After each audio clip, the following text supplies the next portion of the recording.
Good morning, ladies and gentlemen. I call to order the 8th informal meeting of the plenary on the question of equitable representation on an increase in the membership of the Security Council and other matters related to the Council. I would like to express my sincere gratitude to all delegations for the active participation during the meetings of the IGN on 27 February. As indicated in my letters circulated via e-delegate on 7 and 28 March, this meeting will be dedicated to cluster discussions on the size of the future Council as well as regional representation. Both topics will be discussed in the same meeting, and delegations are invited to refer themselves to both topics in their intervention. The model discussion submitted by Guyana on behalf of CARICOM will take place on 29 May. This discussion will be held in the format of an open meeting with webcast and will be followed by a closed interactive session without webcast as soon as the list of speakers in the opening meeting is exhausted. Delegations are invited to inscribe on the list of speakers via e-delegate, and the live link to the list of speakers was circulated to all delegations. At this stage, if a delegation wishes to be added to the existing list of speakers, a representative should inform the Secretariat table. If a delegation wishes to speak on behalf of a group of states, a representative should inform the Secretariat in order to be given priority. Before we begin, I would like to remind members that delegations are encouraged to email a copy of their statements to estatements@un.org for the publication on the repository website, as well as to facilitate interpretation. I now give the floor to the distinguished representative of India on behalf of the Group of Four. Good morning, distinguished Chair. Thank you. I deliver this statement on behalf of G4, a progressive, constructive, and forward-looking reform-oriented group consisting of Brazil, Germany, Japan, and my own country, India. At the outset, I thank you, Chair, for keeping the focus of today's meeting on two critical aspects of Security Council reforms: the size of the future Council and regional representation. The numerous meetings and endless interactions on Security Council reforms over the years clearly highlight the following. The existing UN architecture is from a different era, an era that no longer exists. The current geopolitical realities warrant a review of this architecture. Reform is essential to make the UN fit for purpose, to enable it to respond meaningfully to the current global challenges. And those who do not endorse real reforms that reflect contemporary realities fall on the wrong side of history, which is detrimental to all of us. Chair, it's against this backdrop that the G4 presented and elaborated its model during the IGN meetings last year and articulated its position on the 5 clusters. Our model attests to our constructive and pragmatic approach towards reforms. I would like to highlight the broad contours of our model with specific focus on today's discussions. First, the Council membership needs to be increased from 15 to 25 or 26. Second, a reformed Security Council would consist of 11 permanent members and 14 or 15 non-permanent members. Third, to have equitable geographic representation, the 6 new permanent members may be elected as follows: 2 from Africa, 2 from Asia Pacific, 1 from Latin America and Caribbean, and 1 from Western Europe and others. Fourth, in case of new non-permanent members, the G4 subscribes to 1 or 2 from Africa, 1 from the Asia Pacific, 1 from Latin America and Caribbean, and 1 from Eastern European states. Fifth, in order to better reflect plurality of views, adequate and continuing representation of small and medium-sized member states, including small island developing states, in the non-permanent category should be given due consideration. Distinguished Chair, G4 has clarified that any reform not accompanied by expansion of both categories is incomplete in the view of the broad membership. Member states which subscribe to expansion of only the non-permanent category ignore the existing imbalances in the permanent category fully. Such an approach fails to address non-representation, and underrepresentation in this category. It does not address the legitimate aspirations of the developing world, Africa in particular, and is not aligned with the majority view, including those of L69 and the Common African Position. Adding only non-permanent members would hardly change the power dynamics in the Council, and thus likely further the power of the permanent members. The G4 would like to underscore that regional representation is an accepted practice that has stood the test of time in the UN. Regional representation is as valid as the IGN itself, as both were instituted by the same resolution, 62/557. Proposals to introduce new parameters, such as religious affiliation, run counter to established UN practice and add considerable complexity to an already difficult discussion. The path to achieve real reforms, just like any other UN process, is text-based negotiations involving clearly defined timelines and milestones. The Pact for the Future recognizes the urgency of this reform process. In this context, we encourage member states and regional groups to submit further model of reforms in order to facilitate text-based negotiations. We invite the chair to start text-based negotiations now, ideally by the end of the current IGN. In closing, G4 would once again reiterate that a decision on member states that would become permanent members of a reformed council is a decision to be taken by the General Assembly in a democratic manner. As an advocacy group that works towards meaningful reforms, we do not make any specific recommendation towards this end. Our position on veto is also well articulated. These reflect our flexible approach, a testimony to our unwavering commitment to engage in constructive negotiations towards realizing the vision of reformed multilateralism. Distinguished Chair, please allow me to make the following additional comments in my national capacity. First, those opposed to text-based negotiations do not seek progress on reforms.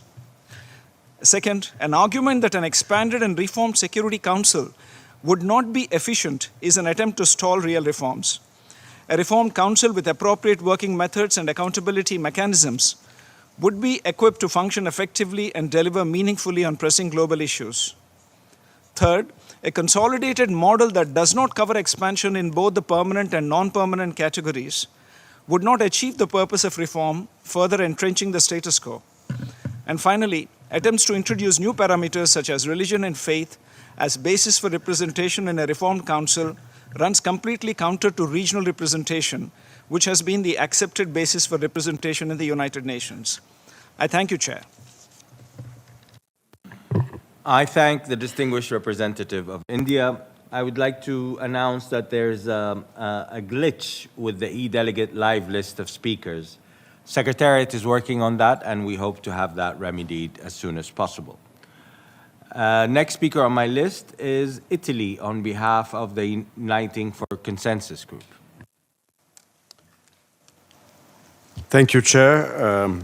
I will make this intervention on behalf of UFC, a diverse cross-regional pro-reform group that comprises Argentina, Canada, Colombia, Costa Rica, Malta, Mexico, Pakistan, Republic of Korea, San Marino, Spain, Turkey, and my own country, Italy.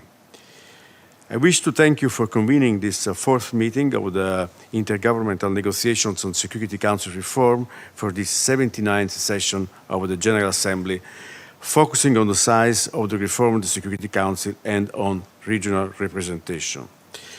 Mr. Chair, at the outset, allow me to underscore that the issue of the size of the enlarged Security Council must be considered within a broader context and alongside other critical factors such as the categories of membership, since all 5 classes mentioned in Decision 62/557 are closely interconnected. Our position and proposed model reflects the UFC goal of ensuring equitable representation of all regions and member states.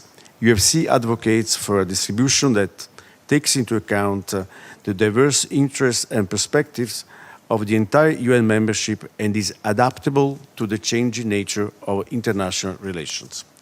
We propose a distribution that balances the influence of the 5 permanent members with a larger presence of elected members, ensuring a fairer and more inclusive decision-making process. We suggest increasing the number of Security Council seats exclusively in the non-permanent category. We believe this approach is the best path forward for reform, creating a more representative, efficient, democratic, and accountable council. And our proposal, which includes longer-term renewable non-permanent seats elected periodically by the General Assembly, every member state will have a fair opportunity to participate in decision-making.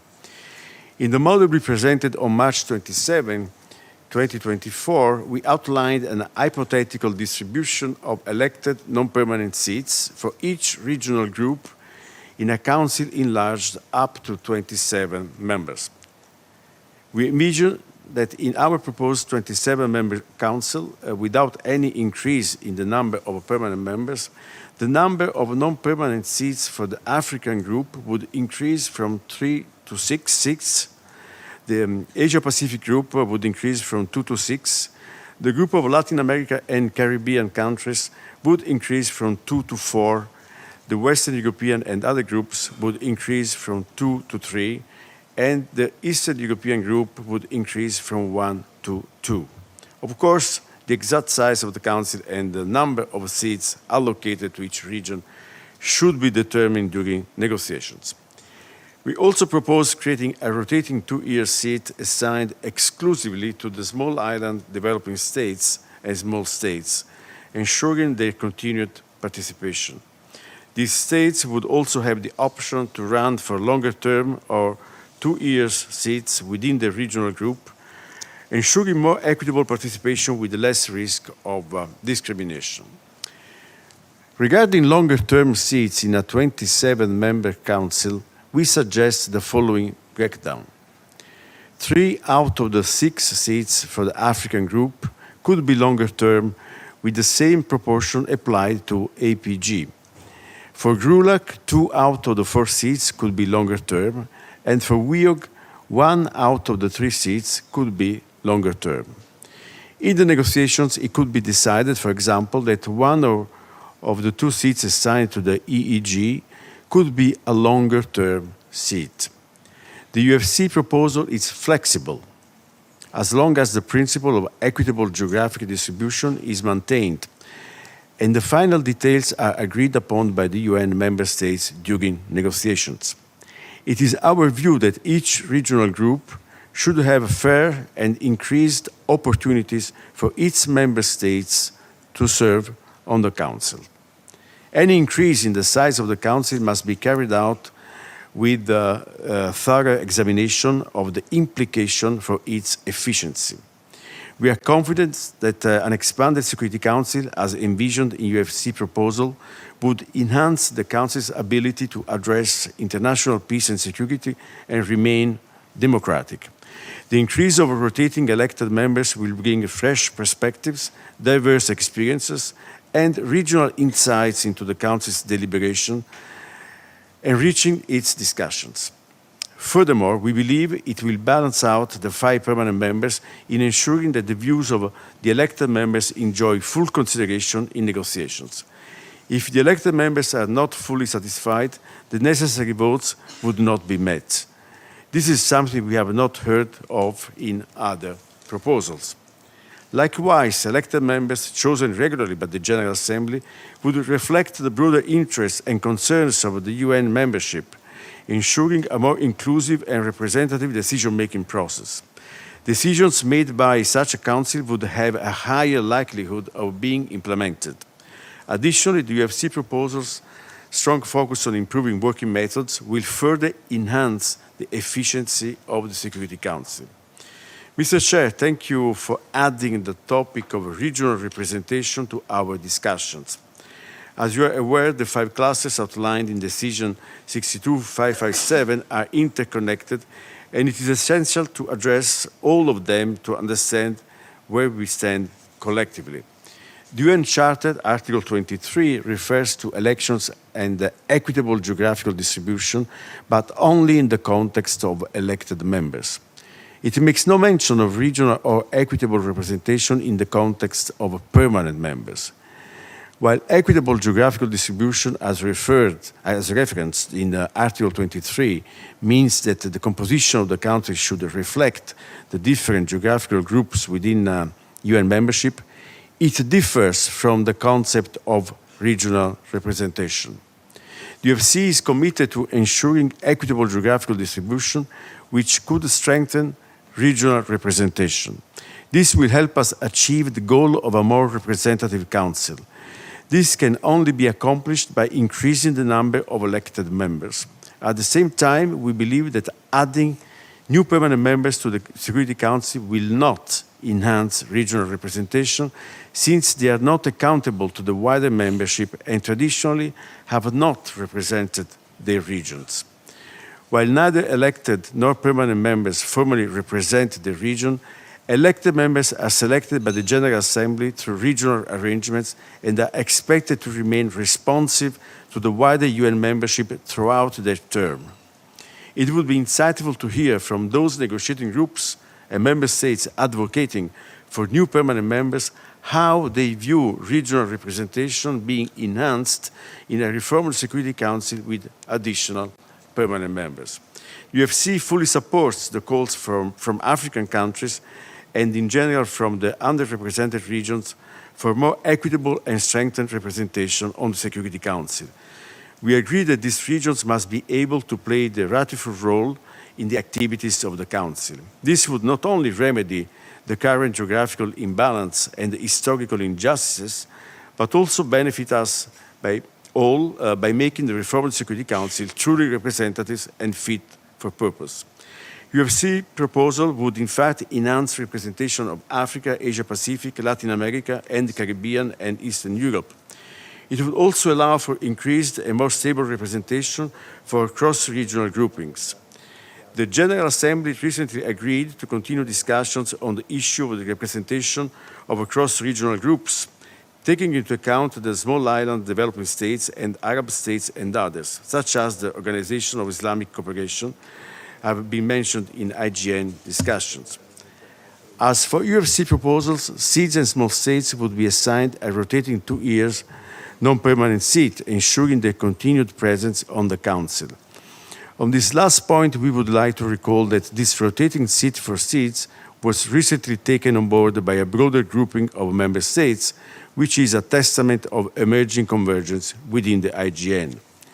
In UFC's view, regional representation is the result of 2 key factors. First, all regions must be represented in a more equitable manner. And second, Council members must be more accountable to the wider UN membership and to their own regions. The only way to achieve this is through periodic elections and greater democratization of the Security Council. The possibility of re-election increases and reinforces accountability, especially for longer-term members, as their activities would be assessed by the membership as a whole and by the respective regional groups at the end of their mandate when considering their re-election. Dear colleagues, we thank you for your attention and we look forward to contributing further to this discussion within the IGN. I thank the distinguished representative of Italy for his statement. وأعطي الكلمة الآن إلى مندوب البحرين. And I now give the floor to the representative of Bahrain on behalf of the Arab Group. سيد الرئيس سعادة السفير طارق البناي. Your Excellency, Ambassador Tariq Al-Bannai, I am honored to deliver the statement on behalf of the Arab Group. I would like to express again our appreciation as a group and our support for your able leadership of the intergovernmental negotiations during this current session. We have received gratefully your letter dated on the 28th of March 2025 regarding the fact that this meeting today will focus on the size of the expanded Security Council and the discussion of the regional representation. Mr. President, regarding the expanded size of the Council, we reiterate our vision that the main and overall objective of the reform of the Security Council and expanding its membership is to ensure that all geographical and regional groups are represented equitably and proportionately within the Council. This would allow the Council to fulfill two main pillars. The first is to take decisions that guarantee swift and effective actions to preserve and safeguard international peace and security. The second pillar is to guarantee the support of the general membership of the UN to ensure the effective implementation of the Security Council resolutions. We reiterate the importance for this process to redress the historical injustice against developing countries, particularly Arab countries and African countries that are not represented at all in the permanent seat category. We reiterate our demand for an Arab representation with full privileges in the permanent seat category in the case of any future expansion of the Council. We also reaffirm that just representation requires proportionate Arab representation in the non-permanent seat category within the expanded Security Council. Our demands are based on objective criteria, namely the population size in the Arab countries and the number of Arab countries member of the UN, in addition to the fact that many agenda items and issues before the Council relate to the Arab region. This requires equitable and proportionate Arab representation within the expanded Security Council. Mr. Chair, the Arab Group accords the question of cross-regional representation great importance. We feel that to ensure the equitable regional representation globally, there is a need to recognize the specificity of the Arab Group as a regional group on its own within the expanded Security Council without it being considered as part of the African or the Asia-Pacific groups. This is based on the fact that every region has its own specificities that should be highlighted within the expanded Security Council.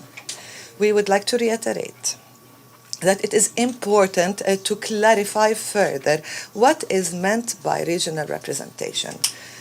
Are we talking about allocating a regional seat that is rotational among the member states of that region, or if it means allocating one or more seats for that region, whereby the region would choose who holds that position or that seat? In this context, it is important to identify the criteria that will apply for holding the seat or the two seats in both cases.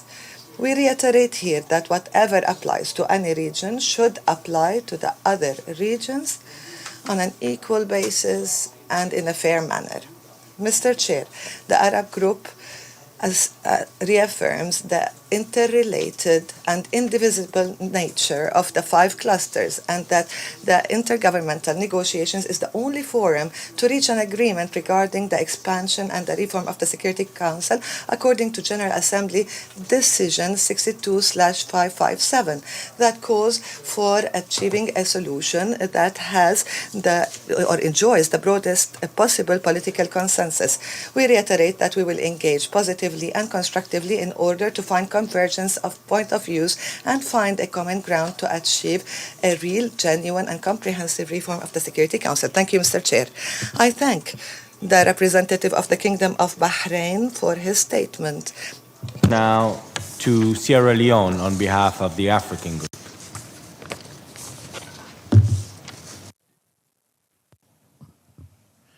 Thank you, Mr. Chair. Mr. Chair, Excellencies, distinguished delegates, I have the honor to deliver the statement on behalf of the African Union member states. At the outset, we extend our deep appreciation to His Excellency Alexandra Maastricht, former Ambassador and Permanent Representative of Austria to the United Nations, for his dedicated service as co-chair of the intergovernmental negotiations. His joint leadership significantly advanced the reform process, and we are grateful for his invaluable contributions. Similarly, we congratulate you, Excellency Tariq Al-Bainai, Ambassador and Permanent Representative of the State of Kuwait to the United Nations, on your appointment as sole chair for the remainder of the 79th session. We commend your valuable contribution as co-chair and your adept leadership of the IGN process. Be assured of Africa's unwavering support and our commitment to making meaningful progress in this session. We acknowledge the receipt of your letter dated 28 March 2025, outlining the schedule of upcoming sessions. This information is instrumental for member states in planning effectively. Mr. Chair, it bears repeating that reforming the Security Council is not only urgent but essential for the future of the United Nations and global governance. The current structure, characterized by inequities and a lack of democratic representation, undermines the credibility, effectiveness, and legitimacy of the Security Council. The General Assembly must therefore honor the commitment made by our heads of state and government in the 2005 World Summit Outcome Document for early reform of the Council, a commitment we affirm nearly 20 years later in the Pact for the Future.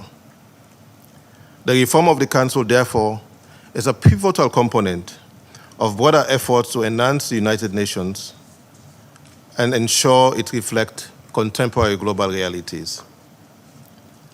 Regarding the focus of today's meeting, on the clusters of the size of the future Council and regional representation in the IGN process, Africa's position is clearly articulated in the Common African Position as contained in the Ezuwini Consensus and Seat Declaration. For the purposes of this plenary session, allow me to reiterate the broad contours. On the size of the future Council, it is imperative to address the pressing issue of representation while also maintaining an effective Council. Fundamentally, the current composition fails to accurately reflect the diversity and voices of the UN member states, particularly those from Africa, which have long been underrepresented in the non-permanent category and entirely unrepresented in the permanent category of this important global body. Therefore, Africa's call for comprehensive reform is a demand for fairness and a necessary step towards achieving a truly equitable international governance structure. By expanding the Security Council's membership to at least 26 seats, we can ensure that Africa is adequately and equitably represented. This proposal includes a vital allocation of at least 2 permanent seats for Africa, with all the rights and privileges of permanent membership, notably the right of veto, should it be retained. This is essential to rectify the historical injustice of non-representation in the permanent category of the Security Council and to enhance the legitimacy of its authority and actions. Furthermore, Africa's demand for 5 non-permanent seats is crucial to correcting the geographical imbalance in the non-permanent category. Mr. Chair, in discussing regional representation, we must reiterate our firm position. Africa stands as one of the largest regions in terms of size, population, and UN membership. Moreover, the African Union and its member states play an increasingly vital role in protecting and promoting international peace and security, making the African voice central in the Security Council, particularly the African issues on the Council's agenda. Consequently, we strongly support a reform process that recognizes Africa's right to fair and equitable geographical representation within the Security Council. This should align with the principles, objectives, and ideals of the United Nations Charter, which advocates for a fairer world based on universalism, equity, and regional balance within the UN system. Our call for regional representation is intrinsically linked to our demand for an expansion in both the permanent and non-permanent categories of the Security Council, as well as the extension of the veto to new permanent members, if it is retained. Africa therefore values and appreciates the consensus among member states to address this historical injustice as a priority while treating Africa as a special case in the IGN process. We look forward to the next step of implementing the commitment made by our leaders in the Pact for the Future without delay. In closing, Chair, As Africa remains committed to General Assembly Decision 62/557 and other relevant General Assembly decisions advocating for comprehensive reform of the UN Security Council across all 5 clusters, considering their interconnectedness, we express our deep gratitude to member states and interest groups for their ongoing support of the Common African Position. We look forward to continued engagement and encourage all member states and interest groups to participate actively, transparently, and constructively during this session. I thank you. I thank the distinguished representative of Sierra Leone for his statement, and I would like to thank him also for the kind words addressed to my distinguished brother and former co-chair, Axel Marshik, who I know continues to follow this process and continues to watch everybody's statement very diligently. I give the floor now to St. Vincent and the Grenadines. Thank you, Chair, for giving me the floor. I have the honor to make today's intervention on behalf of the L69, a diverse pro-reform group of cross-regional developing countries united by the urgent need for comprehensive reform of the Security Council. Co-chair, Excellencies, General Assembly Decision 62/557 sets out the 5 clusters around which reform must take place. It has been emphasized within the IGN on countless occasions that these clusters are all inextricably interlinked and cannot be discussed in silos. As such, while we welcome the sustained focus given to the various clusters, we must express our hope that our restated positions are being utilized to inform the preparation of the consolidated model. We anticipate that this model would be comprehensive and contain actionable language for expansion in both permanent and non-permanent categories that would guide us into text-based negotiations. This is the only path to ensuring a holistic approach to substantive negotiations.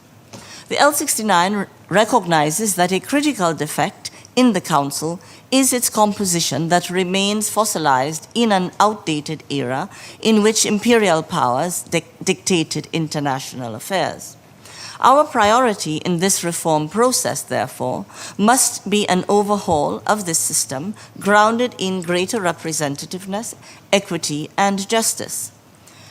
This ensures a more inclusive security architecture that can accurately reflect today's realities and can benefit from diverse perspectives. Ensuring adequate representation in both permanent and non-permanent categories of membership must therefore be a priority. To this end, expansion of the Security Council can only be credible and sustainable if it prioritizes representation of countries from the Global South. Although we are willing to demonstrate flexibility around the precise number of members in an expanded Security Council, the L69's model proposes the expansion of the Council to approximately 27 members, which we believe reflects the exponential increase in the membership of the United Nations over the past 80 years. This figure can ensure a council that is representative, inclusive, democratic, and equitable. Within this context, the L69 recognizes the importance of preserving the efficiency of a reformed council and believes that with the appropriate checks and balances, accountability mechanisms, and working methods, the efficiency of the council would not only be preserved but can also be enhanced. Co-chairs, Excellencies, the L69, along with the majority of groups and member states, rejects any effort to limit the Security Council reform to expansion merely in the non-permanent category. To leave the permanent category in its current form is to accept that this category of membership, which has the erstwhile imperial powers is still relevant in today's world. It suggests that the international community does not believe it necessary for every region to be represented fairly in the Council, and the L69 refuses to support this notion. The only viable option is to restructure the permanent member category to alleviate some of its deficiencies by expanding it to make it more inclusive and representative. To leave it undisturbed is to perpetuate the historical injustice and deprive ourselves of the possibility of a truly transformative reform. Representativeness safeguards credibility and legitimacy and must therefore not be sacrificed in favor of retaining an outdated structure. This can only be achieved through an expansion in both categories of membership. In 1945, nearly 1/3 of the world's population existed under colonial rule. Since decolonization, the membership of the United Nations has more than tripled, yet the Council structure continues to reflect the 1945 geopolitical landscape, unable to benefit from the geographically diverse nature of today's United Nations. In order for the Council to be legitimate, credible, and capable of addressing the challenges of the 21st century, it must be constituted in a manner that reflects contemporary realities. As such, reform of the Council must prioritize fair representation of the Global South in both categories of membership and must respect the ambitions set out in the Common African Position. Argument that a small council in its current form is most effective has been repeatedly proven wrong by the manner in which it has not been able to respond meaningfully to pressing global challenges. Efficiency is not a function of size, but of structure, representativeness, working methods, and intent. Co-chairs, excellencies. See, we still miss Tarek's, our Austrian colleagues so much. So, co-chair, excellencies, the L69 is firmly committed to a reform process that embraces and prioritizes the principles of inclusivity, representativeness, and effectiveness. We believe that a Security Council that accurately reflects the diverse realities of today's world is essential to ensuring its credibility and legitimacy. Two critical pillars of the Council's existence that has already stoked skepticism among the international community. The L69's model proposes bold expansion that will deliver a council capable of responding to contemporary challenges with the full support and perspectives of the Global South. A transformative reform is the only path to a democratic, equitable, and functional Security Council for future generations. I thank you.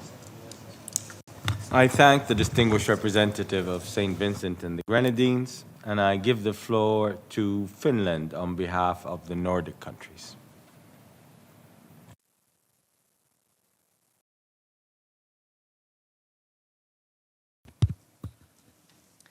Thank you very much, Chair, and I would like to join Sierra Leone in thanking the departed co-facilitator Axel Marchik and, of course, you yourself for your great efforts in this important matter.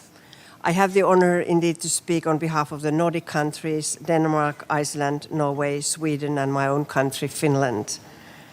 At the outset, I wish to reiterate that Nordic countries remain committed to ensuring a transparent, accountable, and effective Council.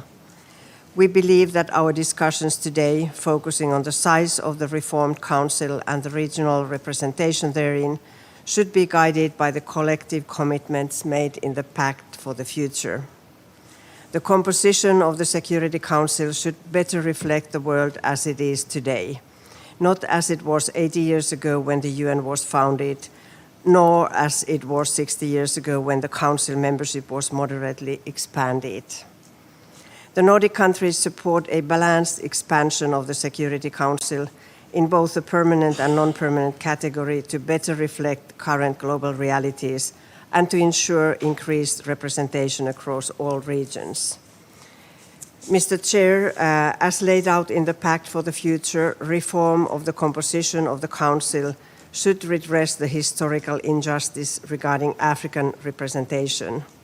It is high time for Africa to have representation in the permanent category in the Council. We also recognize that Africa is not the only unrepresented or underrepresented region or group in the current composition of the Council. In addition to Africa, and as set out in the Pact for the Future, representation of other underrepresented regions and groups, such as Latin America and the Caribbean, as well as Asia-Pacific, should also be improved. However, consideration of any new members for the Security Council cannot be merely a mathematical exercise. It is imperative that all members of the Council, new or old, demonstrate a solid commitment to the purposes and principles of the Charter and a strong contribution to international peace and security. This applies particularly to permanent members. We reiterate that permanent membership in the Council is a duty and a commitment, not a privilege. Mr. Chair, much of the debate around Security Council reform centers around expanding or not its permanent membership. At the same time, we must bear in mind that the vast majority of UN membership consists of small and medium-sized states. It is imperative for the legitimacy of the reformed Council that these countries maintain meaningful opportunities to participate in its work and to contribute to international peace and security. In this regard, the Nordic countries remain committed to consider ways to improve their participation, including through cross-regional groups of states, such as SIDS, in the work of the Council. Mr. Chair, the Nordic countries do not have a predetermined position on the size of the enlarged Council. We remain flexible to engage on this question through negotiations. It should be clear, however, that there are limits to the extent we can extend the size of the Council membership without risking its ability for swift and decisive action when needed. We must seek a Council that is both more effective and more representative. Simply enlarging the Council without making it more efficient will undermine its legitimacy. The size of the reformed Council should be kept in the 20s, and further actions to improve its effectiveness must be taken. The Nordic countries wish to preserve the possibility for all elected members to hold the Council presidency at least once during their membership. Depending on the final size of an expanded Council, this may imply revising the current practice on the rotation of the Council presidency. Mr. Chair, in the Pact for the Future, we made a collective promise to intensify our efforts to reform the Council through intergovernmental negotiations, including towards a development of a consolidated model. The Nordic countries reiterate our strong support to you, Chair, in all your efforts to move our deliberations forward. We hope to soon engage in text-based negotiations on the Security Council reform as a logical next step after extensive consultations. We trust that the model discussions will make a concrete contribution to this end. In these turbulent times, the United Nations, with an effective, representative and accountable Security Council, is needed more than ever. I thank you. I thank the distinguished representative of Finland and for her kind words with regard to my ex-co-chair Alexander Marchik. I give the floor now to Luxembourg. Merci, Monsieur le Président. Thank you, Mr. Chair. I have the honor to speak on behalf of the Benelux countries, Belgium, the Kingdom of the Netherlands, and my own country, Luxembourg. We thank you for convening this debate, focused on the size of a future enlarged council and on regional representation. The Benelux countries commend your continued dedication and your tireless efforts to advance Security Council reform. Allow me to make two observations regarding the position of the Benelux countries. First, we, like other groups as already said before me, we favour a limited expansion in both categories of membership, permanent and non-permanent members. That would ensure a balance between the representativeness and effectiveness of an enlarged council. The exact size should emerge in the process of a text-based negotiation. We take this opportunity to recall that we would also be open to considering the possibility of creating seats for longer-term non-permanent members should this proposal form a basis for a compromise between the various groups. Second, the Security Council should be more representative of today's world. The convergences in the co-chair's elements paper show that there is a basis for moving forward on improving regional representation within the Council. We fully support the guiding principles related to regional representation outlined in Action 39 of the Pact for the Future. The Benelux countries recognise and support the legitimate aspirations of the African countries for an increased presence on the Security Council. We support permanent representation for Africa. We also support the call for an increased representation of developing countries and small and medium-sized member states, including small island developing states. We also take this opportunity to recall that we back the proposal for a rotating seat reserved exclusively for small island developing states. Mr. Chair, allow me to conclude by reiterating the Benelux countries' full commitment to reform of the Security Council. Let us implement the Pact for the Future and develop a consolidated reform model that will allow us to move forward. Thank you. I thank the distinguished representative of Luxembourg, and I give the floor now to Pakistan.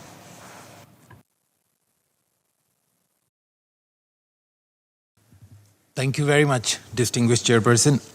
Pakistan aligns itself with the statement delivered by Italy on behalf of UFC. I would like to make supplementary remarks in my national capacity. It is evident from the statements made that there is a broad convergence among the member states about the need for an increase in the Council's membership to make it reflective of the current global realities. We are of the view that the size of an expanded Council is directly related to it being equitable, representative, democratic, accountable, efficient, and transparent. Moreover, given the significant change in the UN's membership since 1945, wherein mostly small and medium-sized states joined the organization, it is vital that any future composition and size of the Council is based on the principle of equitable representation to ensure that the voice and concerns of these majority of states are heard on issues concerning the maintenance of international peace and security.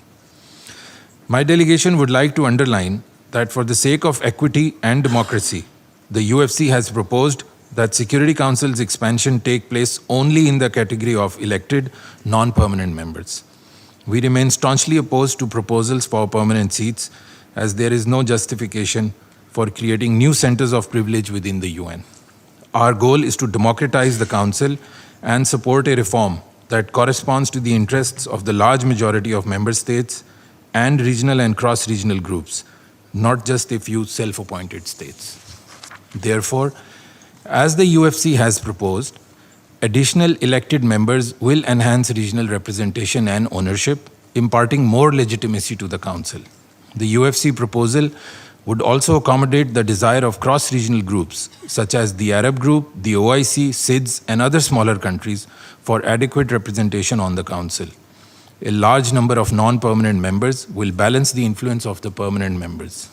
On the contrary, if additional permanent members are included in the Council, it will mathematically reduce the prospects for representation for the rest of the UN member states. After all these years of discussions, whatever number of seats we might finally decide to increase in a reformed or enlarged Council, 5, 8, 10, or 12, it must be realized that it is going to be a small number. We cannot afford a model that attempts to allocate a major chunk of these new seats permanently to 4 or 5 individual countries, leaving nothing for the rest of the membership. Instead, new seats should allow for fair rotation that would increase the chances for all members of all regions or sub-regions to be represented in the Council. We believe the Council's membership must be accountable, collectively and individually, to the UN membership, which is represented in the General Assembly. Any state present on the Security Council permanently, whether it possesses a veto or not, will not change the status quo, as they claim, but will further entrench the status quo. This is a critical and fundamental basis for the UFC's assertion that expansion in the Security Council should take place only in the non-permanent category. Mr. Chair, my delegation is glad that you included in the cluster debate on regional representation. It is an issue which in many aspects is most closely linked to the agenda of the Security Council reform debate. This flows from the fact that all member states, regions, and other groups of states have strong and vital interest in the reform of the Council. Our position is clear.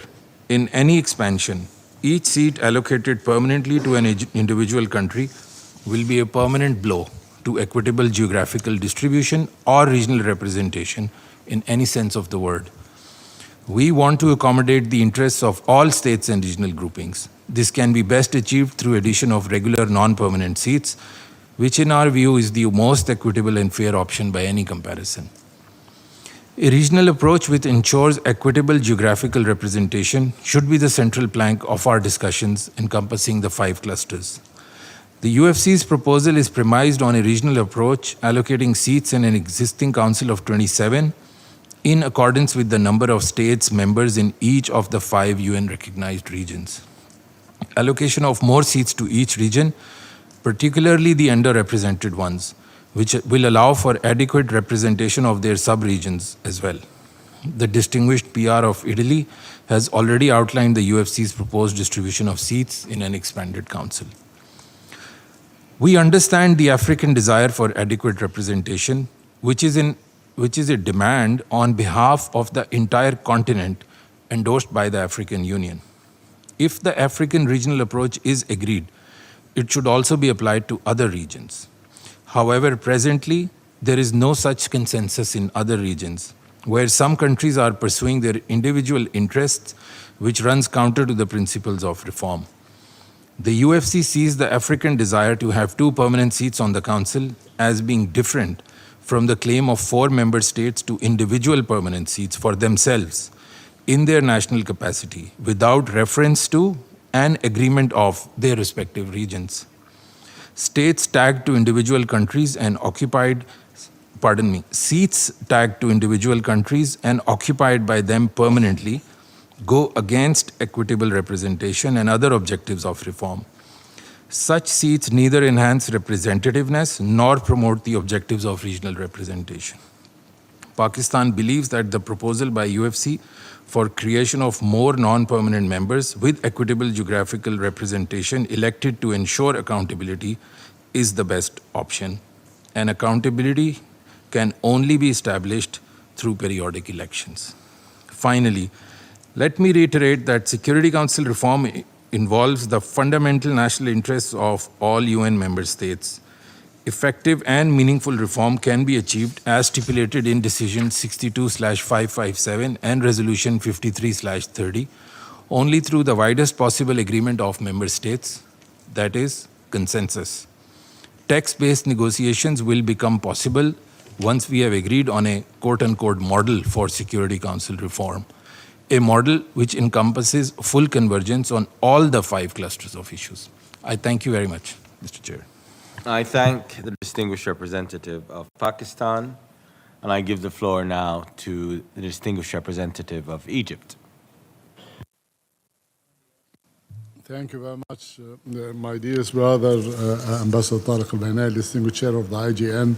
Allow me at the outset to express Egypt's full confidence and support to you as you continue to perform your great duties as chair of the IGN.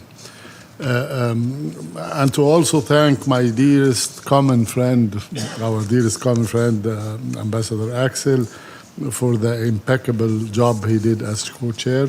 We align ourselves with the statements delivered by Sierra Leone on behalf of the African group and by Bahrain on behalf of the Arab group, and would like to make some additional remarks in my national capacity. First, we do acknowledge that the size of the enlarged council remains a matter of debate. In our view, a very delicate balance needs to be achieved between the size of an enlarged council and its efficiency. We do see the merits in both arguments about size versus efficiency, but we do not necessarily see both issues as mutually exclusive. We strongly believe that an enlarged council of a manageable size can strike a balance between broader representation and operational efficiency. A council size in the mid-20s can still function effectively with the right procedures and with the right level of political commitment and good faith to uphold the charter and transcend narrow national interests. Narrow national interests. This was, in essence, the general understanding when we agreed to the GA Resolution 62/557, 5 clusters, and the spirits of what we are committed to in the Pact of the Future, Action 39E. Second, on regional representation, there is a unanimous agreement on the necessity of addressing the historical injustice against Africa as priority and treating Africa as a special case. This is our collective commitment as per the Pact of the Future. To this end, we believe that the common African position as espoused in the Isolini Consensus and the CIRT Declaration provide the most suitable and most just way forward to implement this collective commitment. 2 permanent African seats with the veto, plus 2 African non-permanent seats.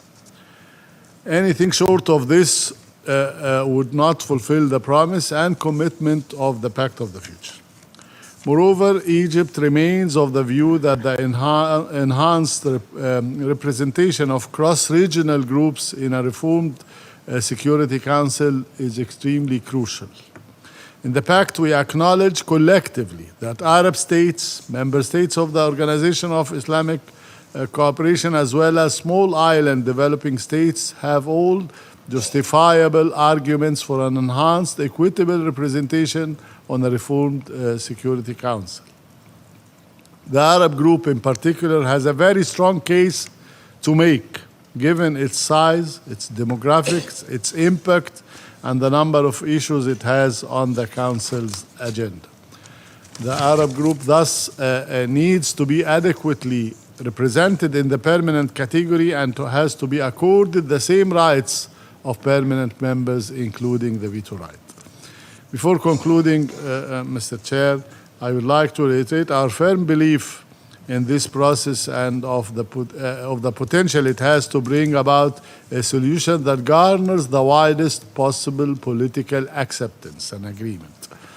For this to happen, we should continue these negotiations in good faith and with a renewed political commitment stemming from the fact that the world around us is rapidly changing and that the Council needs to catch up to remain relevant, effective, and worthy of the UN wider membership membership's trust. We support your great efforts in widening the convergences and limiting the divergences, getting up to a point where we can have real wide agreement on the basic principles. Before such an agreement is attained, we believe it would be very difficult, and actually counterproductive to engage in any textual negotiations. Hasty, unthought of steps will only take us backwards, not forward. I thank you, distinguished Chairperson, my dear brother, Ambassador Tariq. I thank my distinguished colleague for his statement and for the words addressed to Alexander Marshik. I now give the floor to Thailand.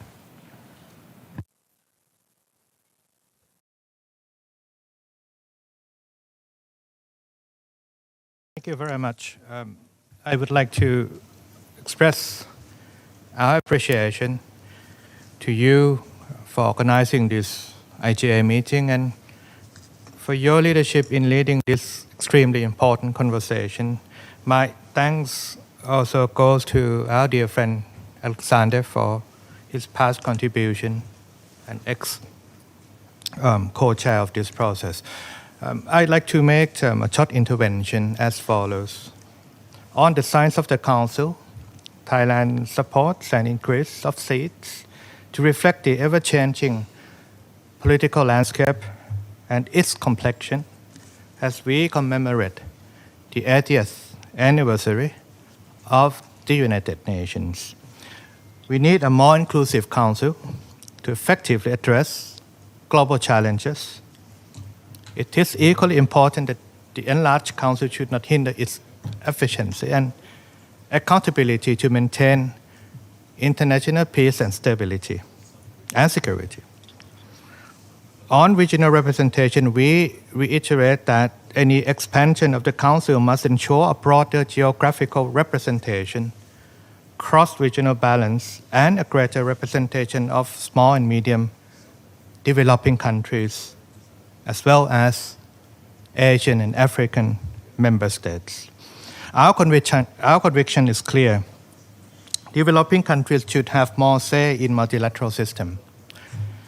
Mr. Chair, Thailand remains committed to working with other member states to strive for a more representative, inclusive, transparent, and effective Security Council. In this uncertain global architecture, it is our utmost interest to strengthen the multilateral system with the UN at the core. I thank you. I thank the distinguished representative of Thailand for his statement, and I give the floor to the United Kingdom.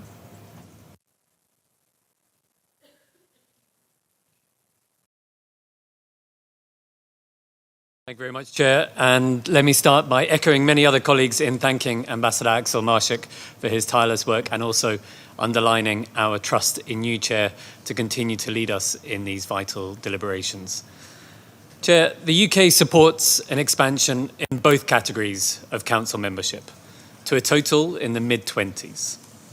This should include permanent African representation and permanent seats for the G4, as well as an expansion in the number of non-permanent seats. In the UK's views, a reformed council size in the mid-20s would strike the right balance between ensuring the composition of the council is more representative of the world today and the need to ensure the council can still function effectively and efficiently when fulfilling its important responsibilities. As part of this expansion, we agree that geographical distribution should be considered with the aim of ensuring the Council's future composition better reflects the realities of the modern world. When considering new permanent or non-permanent members, it is also important that we ensure they fulfill the requirements of Article 23(1), and that due regard is paid in the first instance to that member's contribution to the maintenance of international peace and security. Thank you, Chair. I thank the distinguished representative of the United Kingdom, and I give the floor now to Germany. Thank you, Chair. Germany fully aligns itself with the statement just delivered by India on behalf of the Group of Four, and I would like to add a few additional points in my national capacity. Chair, Germany firmly supports an improved regional representation of under- and unrepresented groups. We need a more inclusive Security Council with more regional diverse voices at the table. For us, this is a matter of justice and of respect. At the same time, we should give due consideration to all regional groups with a view to the Council's expansion, basically for two reasons. First, and here I want to echo the distinguished permanent representative of India in his statement today, the G4 model is fully committed to enhancing the voice of underrepresented regions. Our model would introduce, in the permanent category, new seats for all regions, including from Africa, Latin America, and Asia. WEOC's relative share of seats would therefore actually decrease in both categories, which clearly is a step forward towards redressing the current imbalances. Second, according to the UN Charter, election of council members should pay due regard to the contribution of respective UN members to the maintenance of international peace and security. European member states contribute over 1/3 of the UN's regular budget. This level of engagement underscores the continued relevance and legitimacy of their representation in a reformed council. Chair, in conclusion, rather than rejecting the aspirations of individual member states or regional groups, we encourage to work towards a consolidated model, a model that builds on the concrete models that have already been on the table for a long time. In our view, it is crucial that the reform expands both categories of the Council, with the addition of new permanent members who are firmly committed to upholding and promoting a rules-based international order. Security Council reform must not be a zero-sum game. We need a Council that reflects today's world, one that ensures fair representation, and thereby also strengthens the legitimacy and the effectiveness of the United Nations as a whole. I thank you. I thank the distinguished representative of Germany, and I give the floor to Brazil.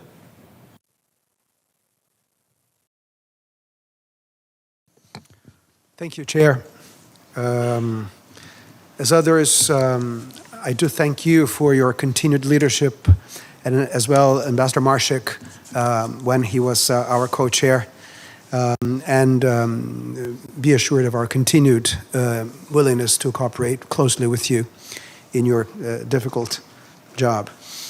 Mr. President, Brazil fully aligns itself with the statements delivered by India on behalf of the G4 and by St. Vincent and the Grenadines on behalf of the L69. I will add some brief comments in my national capacity. If there is one word that expresses our current moment in the IGN, it is urgency. The Pact for the Future clearly acknowledged as much in Action 39, as you recall. As my delegation said in previous meetings, the time for abstract discussions has long passed. It is quite obvious for us that we have fully exhausted the cluster-based debates. We see an acceleration of changes in global dynamics, which in our view should add impetus to our work here. We must engage in a consequential and result-oriented conversation. We therefore respectfully invite delegations who plan to submit their own models to do so at their earliest convenience. This would enrich the preparation of a consolidated model. It would also help to strike the right balance between inclusivity and timeliness in the drafting of such document.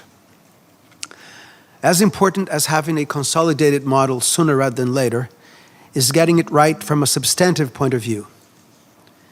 In our opinion, it must faithfully reflect the different key ideas for reform that have been presented, including the expansion in both categories of members as contained in the G4 and L69 models and as called for in the Common African Position. In conclusion, Mr. President, we believe we must move on to considering a consolidated model without delay. The long-term viability of the Council depends more than ever on the urgency we show in this process. I thank you. I thank the distinguished representative of Brazil for his statement.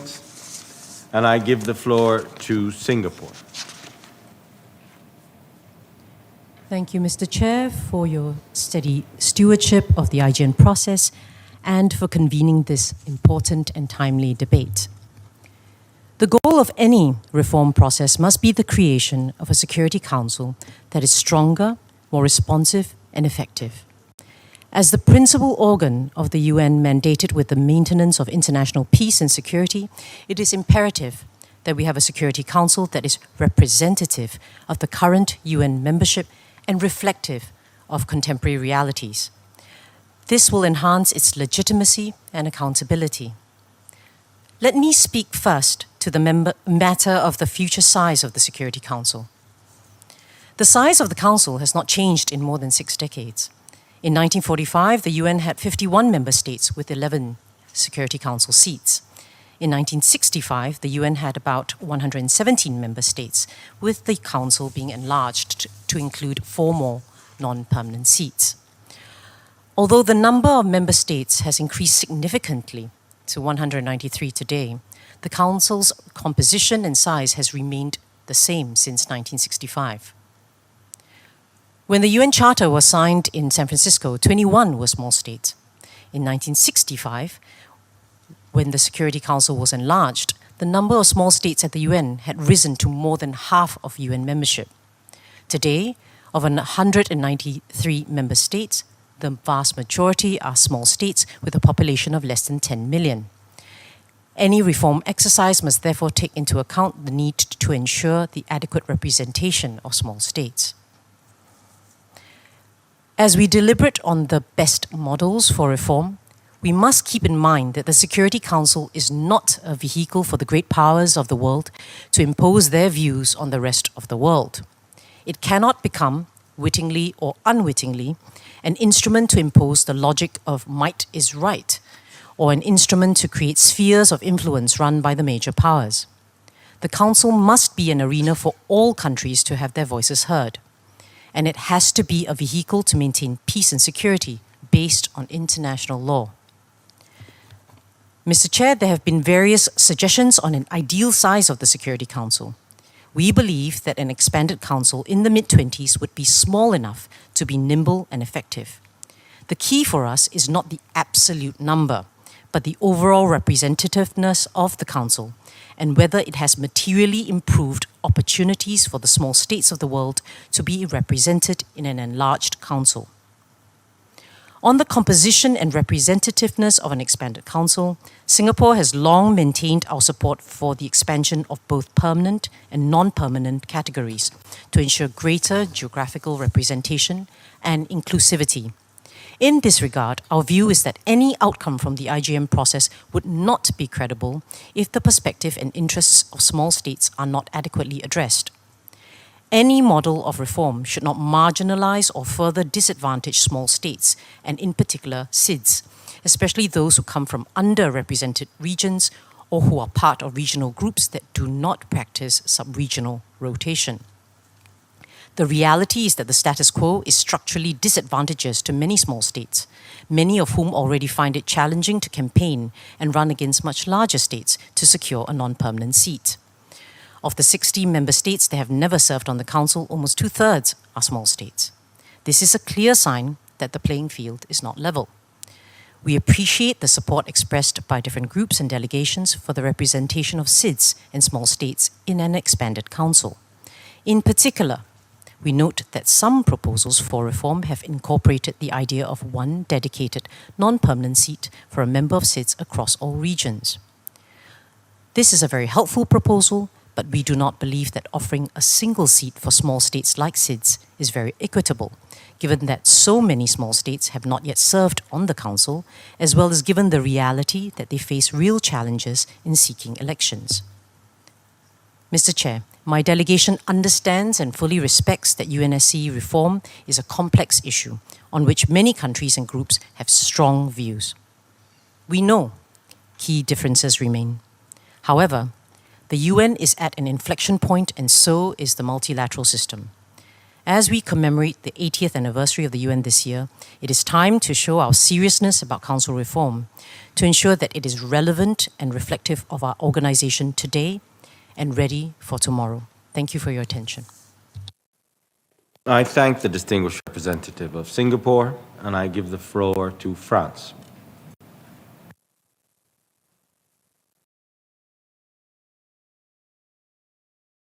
Monsieur le Président, Mr. Chair, thank you for organizing this fourth debate of the process of the intergovernmental negotiations devoted to the size of a future enlarged Security Council. And we pay tribute to your work as well as the work of Ambassador Axel Marschik previously. Mr. Chair, collectively, we reaffirmed in the Pact for the Future that a reform of the Security Council should lead to its enlargement. In this regard, France, like the majority of members of this Assembly, considers that that should take place in the two categories of membership, permanent and non-permanent.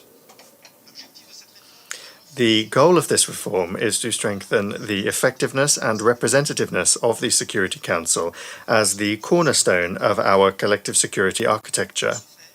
To do this, France calls for an expansion according to the following parameters.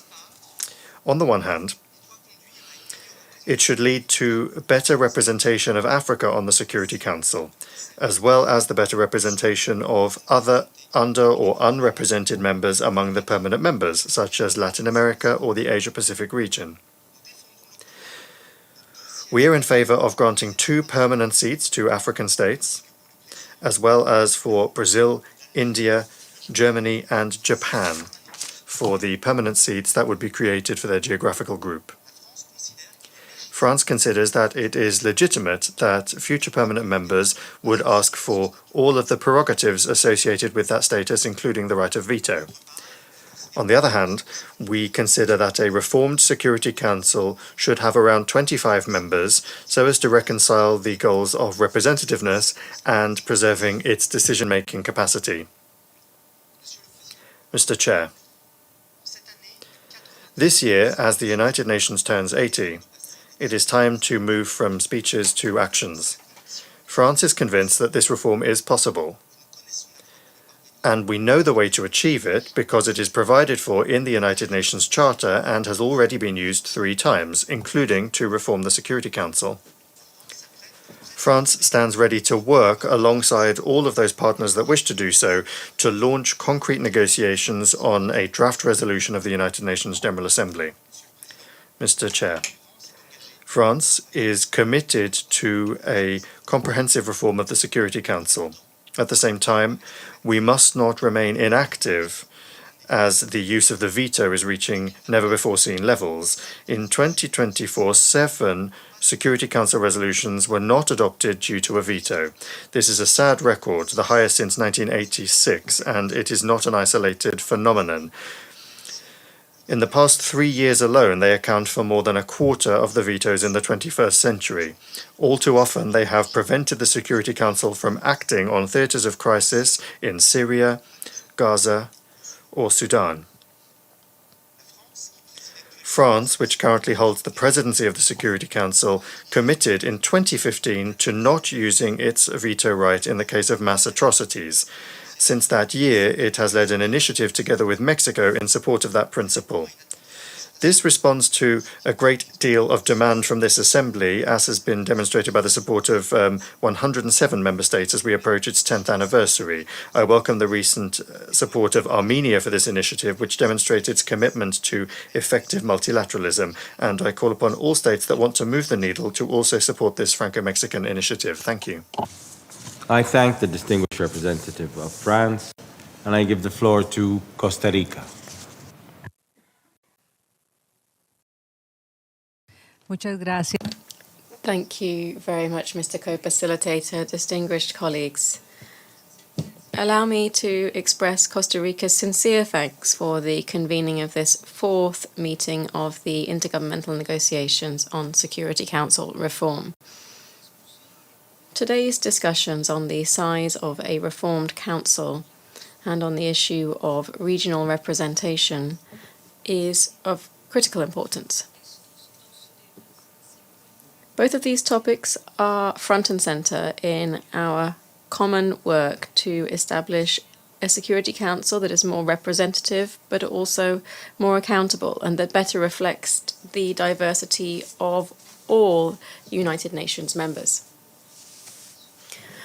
Costa Rica aligns itself with the statement delivered by the permanent representative of Italy on behalf of the Uniting for Consensus group. In our national capacity, we'd like to share 3 observations. Firstly, the size of an enlarged council must be directly tied to the principle of equitable geographic representation. The Security Council is and must remain a body that derives its legitimacy from its ability to represent the interests and perspectives of all United Nations members. This is precisely one of the reasons why Costa Rica supports the proposal of Uniting for Consensus to have a council of 27 members with an expansion within the category of elected members.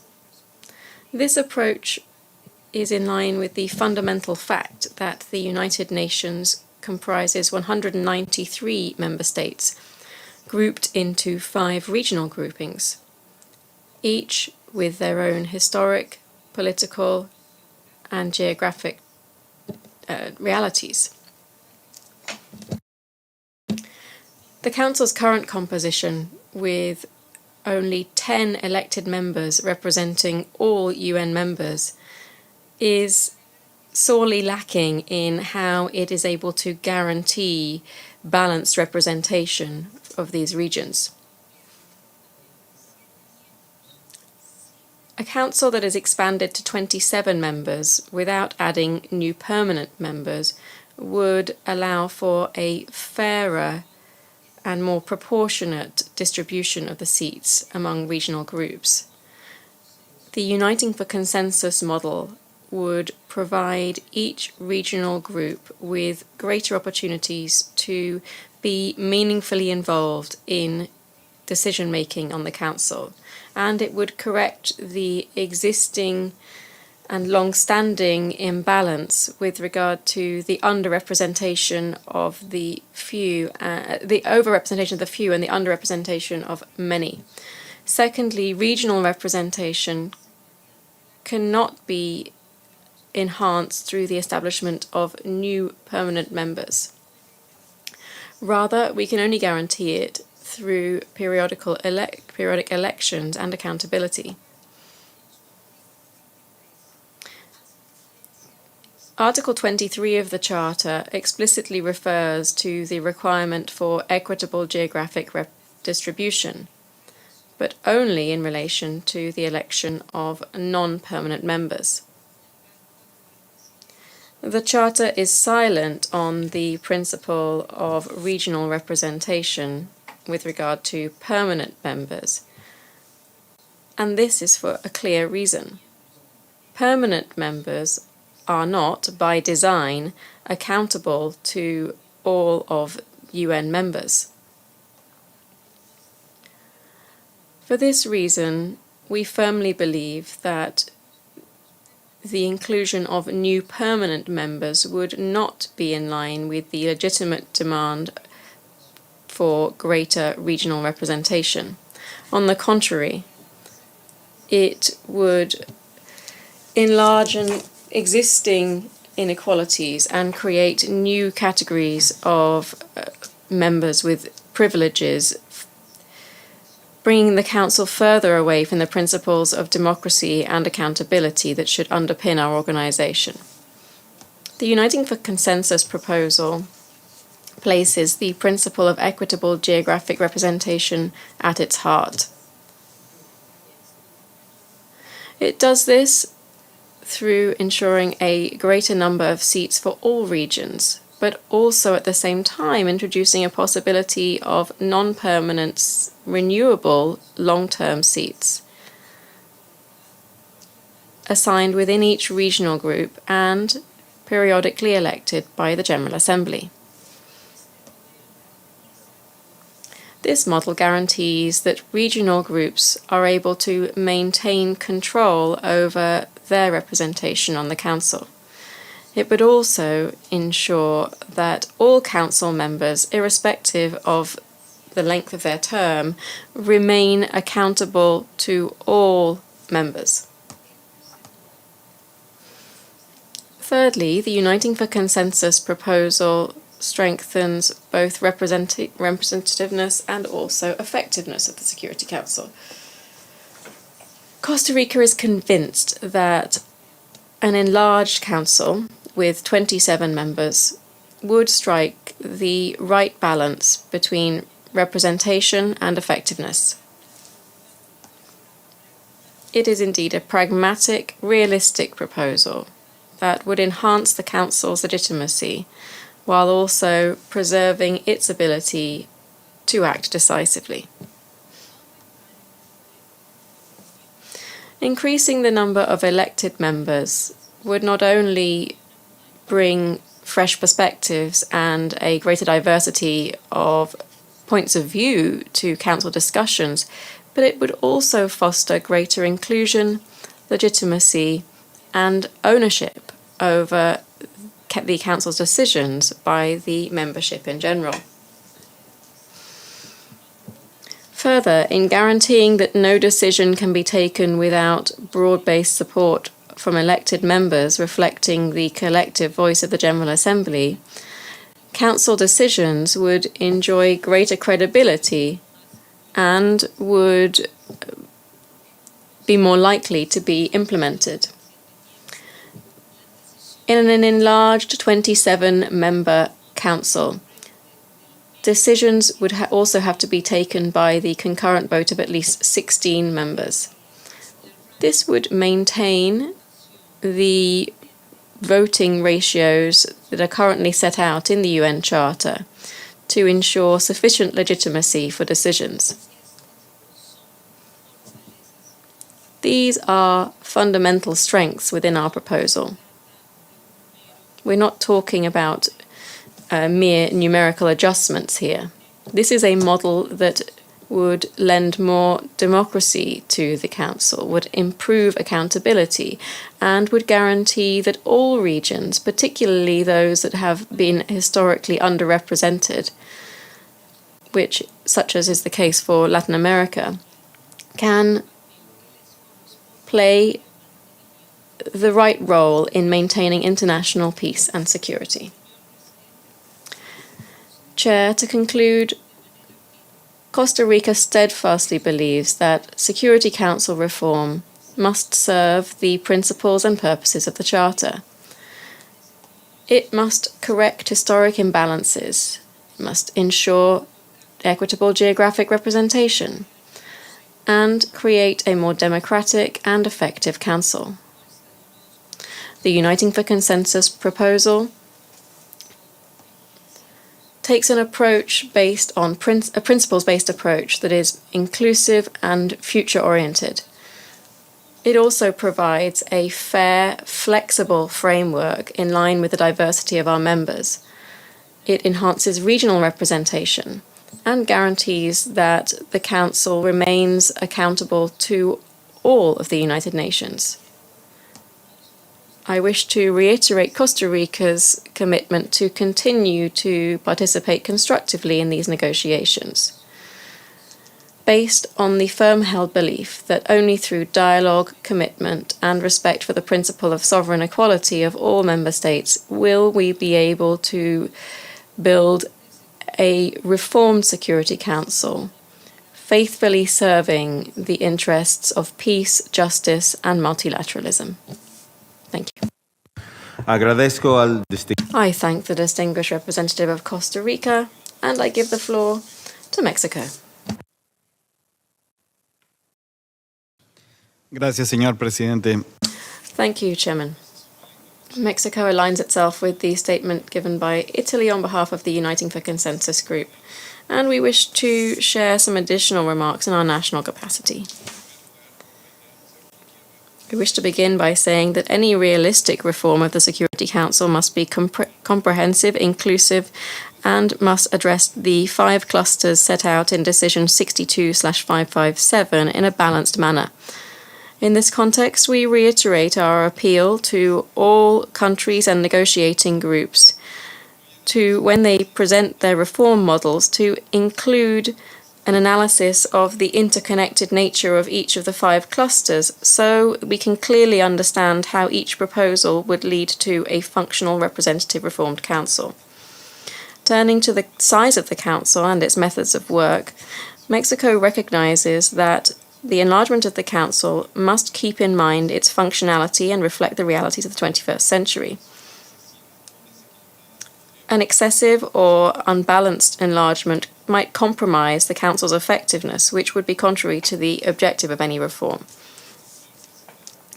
Hence why the model put forward by Mexico, just like that of Uniting for Consensus, contemplates a council of between 25 and 27 members, respectively, exclusively expanding the category of elected members so as to democratize access to the council and enhance accountability.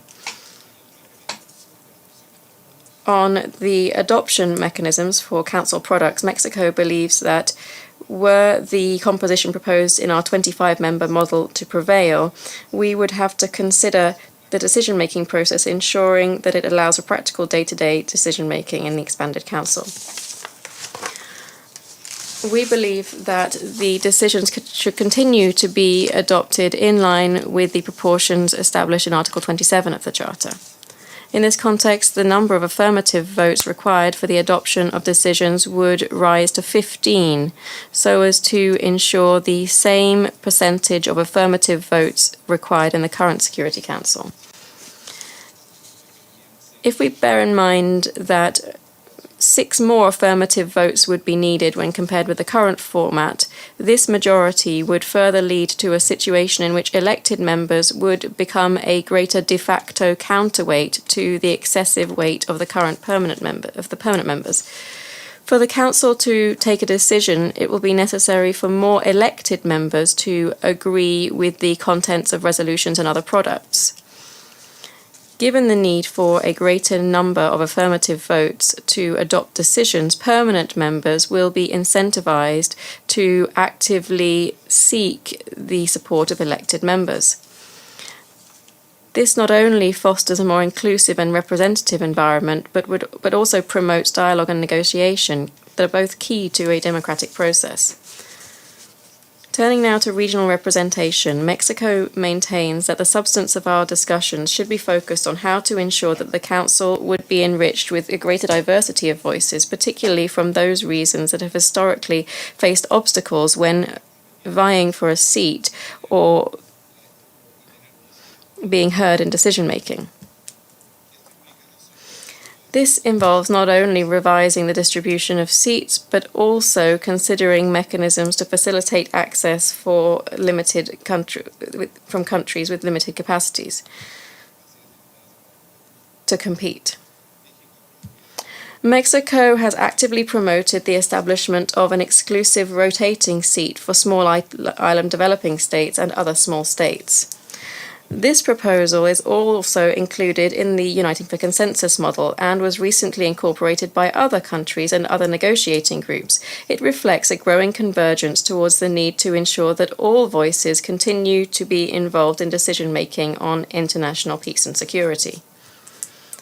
Furthermore, we believe that the debate on regional representation would benefit from bearing in mind the involvement of interregional groupings with specific interests, such as Arab countries, small island developing states, or others.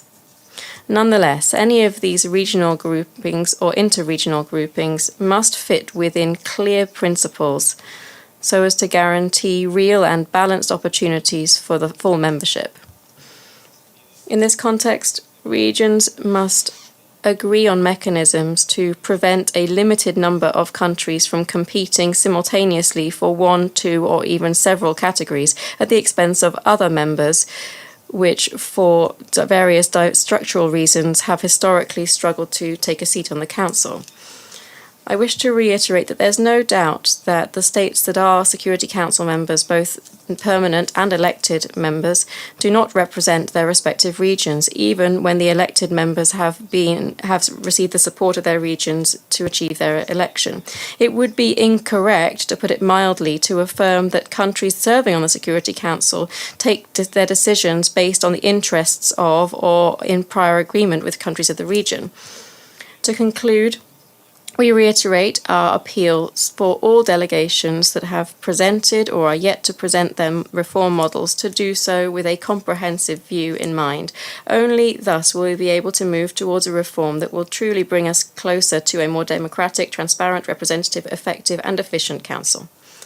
Finally, like the representative of France, I wish to welcome Armenia as signatory 107 of the Franco-Mexican Initiative on the limitation of the use of the veto, and we call on other countries to do the same.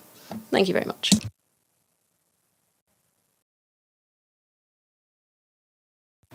I thank the distinguished representative of Mexico, and I give the floor to Cuba.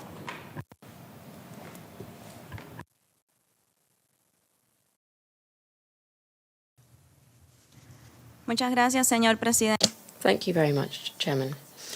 My delegation is grateful for the convening of this meeting, which is a timely opportunity to continue to discuss the necessary reform of the Security Council. Turning to the topics that we're discussing today, Cuba has historically called for a more balanced composition of the Security Council that would rectify the geographic imbalance and insufficient representation of developing countries, since they represent a large part of the UN membership.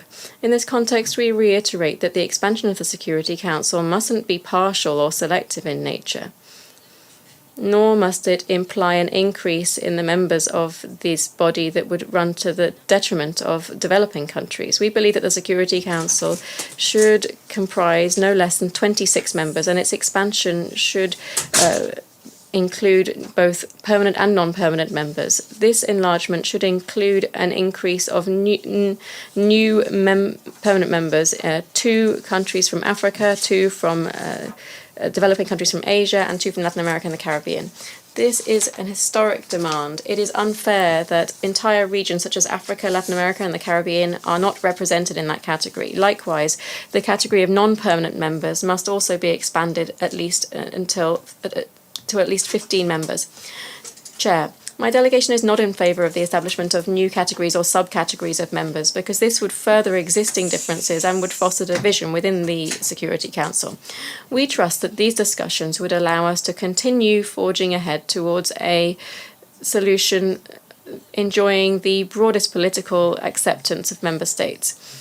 Through a detailed discussion of the 5 clusters of Security Council reform set out in Decision 62557 of the General Assembly, we will contribute to promoting multilateralism, particularly in light of increasing challenges that are imposed by the current international order.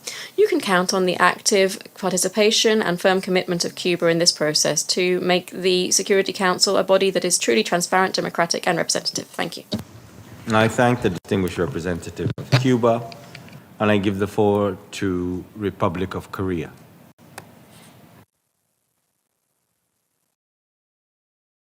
Thank you, Mr. Chair. Let me begin by thanking you for including regional representation on today's agenda. It is an issue that member states feel strongly about, yet several important questions remain underexplored. While we endorse the statement made by Italy on behalf of the UFC, I'd like to highlight the following points in our national capacity. First, we encourage all member states to carefully reflect on the idea of linking permanent membership to regions. Several models have thus far suggested allocating X permanent seats to Y region. But as we all know, the entitlement of the current P5 is rooted in their individual qualifications at the time of UN's founding in 1945. Indeed, the P5 have never served as regional representatives. What then is the rationale behind introducing regional quotas in the potential expansion of permanent members? If the goal is to enhance the representation of the underrepresented regions, we must ask whether one or two countries permanently holding seats would truly represent their regions. In Africa's case, its regional coordination mechanism and the shared sense of common regional interest may enable the consideration of permanent regional representation. Moreover, we note with great interest that the African group has not ruled out the possibility of regional rotation for permanent African seats. In the meantime, for other regions, such an arrangement may be simply unfeasible. For instance, as you are well aware, Tarek, our region of Asia Pacific spans from the Pacific Islands to the Middle East. It is vast, diverse, and lacks an overarching regional organization or mechanism. Clearly, this region cannot be represented by one or two specific countries, nor does the UN Charter require regions to be represented in the Security Council. It is therefore misleading to justify claims of expanding the permanent membership on the basis of regional representation. This leads us to my second point on the practical role of regional groups in our discussion on Security Council reform. In our view, the answer is in the principle of equitable geographical distribution, not representation, enshrined in Article 23, paragraph 1 of the UN Charter. In other words, the 5 regional groups outlined in General Assembly resolutions should function as electoral districts to ensure the fair distribution of rotational, non-permanent seats among the UN membership. This approach has been applied to several UN institutions, including the establishment of the Human Rights Council in 2006. The General Assembly has also followed this principle in the first and the only reform of the Security Council in 1963. As a result, each regional group was allocated a number of elected Security Council seats proportional to its membership size in 1963, which is consistent with the principle of sovereign equality. Now, turning to 2025, let's review the current membership sizes of the 5 regional groups and the allocation of non-permanent Security Council seats. In the WIOG, 1 rotational elected seat is allocated for every 13 member states. In GRULAC, 1 seat is allocated for every 17 member states. In the African group, 18 countries rotate on 1 seat. In the EEG, 22 countries do so. And for the APG, Asia Pacific group, currently a single non-permanent seat is allocated for every 27 countries. The clear disparity between 27 for the Asia Pacific and 13, 17, 18, and 22 for other regions highlights the regional imbalance we are facing. In other words, under the Charter principle of equitable geographical distribution, the Asia Pacific group is the most underrepresented in the current Security Council. This is due to the fact that the Asia Pacific has seen the most substantial growth in its UN membership since the last Security Council reform in 1963. It is worth recalling that the UN has gained 80 additional member states since then, including 31 new Asia Pacific, 20 African, and 11 GRULAC countries. This fact should be duly reflected in the next reform. Mr. Chair, let me assure you that we do not intend to reduce the complex political issue of Security Council reform to mere arithmetic. However, In this case, simple numbers may not be just numbers. They embody the enduring wisdom and the principles that the international community must continue to respect. Mr. Chair, turning to the overall size of the Security Council, the main task before us is to strike a balance between representativeness and the effective functioning of the reformed Security Council. If 5 or 6 new permanent members are added, the size of the Security Council will already exceed 20. This would leave little room to expand the elected membership, which should duly reflect the addition of 80 new UN member states since 1963. As a result, the vast majority of member states would thus be deprived of improved opportunities to serve on the Council. Moreover, if the addition of permanent members is accompanied by an expansion of the veto, the Council's effectiveness would be further undermined. Under this backdrop, the Republic of Korea believes that the UFC's proposal for longer-term renewable seats offers a practical path forward to balance both representation and the aspirations of countries seeking a longer presence on the Council. We remain flexible in discussing the specific modalities of longer-term elected seats, as long as equitable geographical distribution is ensured. This is not a rigid position, but a continued offer of compromise.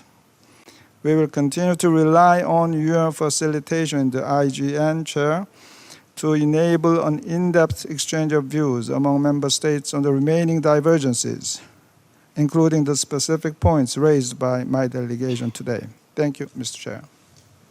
I thank the distinguished representative of the Republic of Korea, and I give the floor to Spain.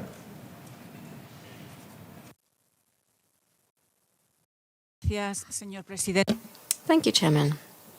And thank you for calling this meeting and also for your leadership throughout this issue. Spain, as a part of the Uniting for Consensus group, aligns itself with the statement delivered by the distinguished representative of Italy, and I would like to add the following remarks in our national capacity. We'd like to begin by thanking you for convening a meeting dedicated to discussing the size of an enlarged Security Council and regional representation. As we are well aware, these are issues included in Decision 62/557 that would be encompassed in a comprehensive reform of this body. The number of members following its reform in the Security Council is not an end in itself. Rather, it is a means to make a more democratic, transparent, effective, representative, and accountable Security Council. That's why, within Uniting for Consensus, we are proposing a Security Council that would ensure more representation from currently underrepresented groups within the Security Council, correcting historic injustices and regional imbalances, particularly for Latin America and the Caribbean, Africa, and Asia Pacific. We must also pay attention to the aspirations of trans-regional groups from developing countries, as well as small island developing states and landlocked developing countries. In our proposal, all member states would have a greater chance of serving on the Security Council, and at the same time, some of them could do so for longer or successive periods, lending more weight to the elected members and their respective regions.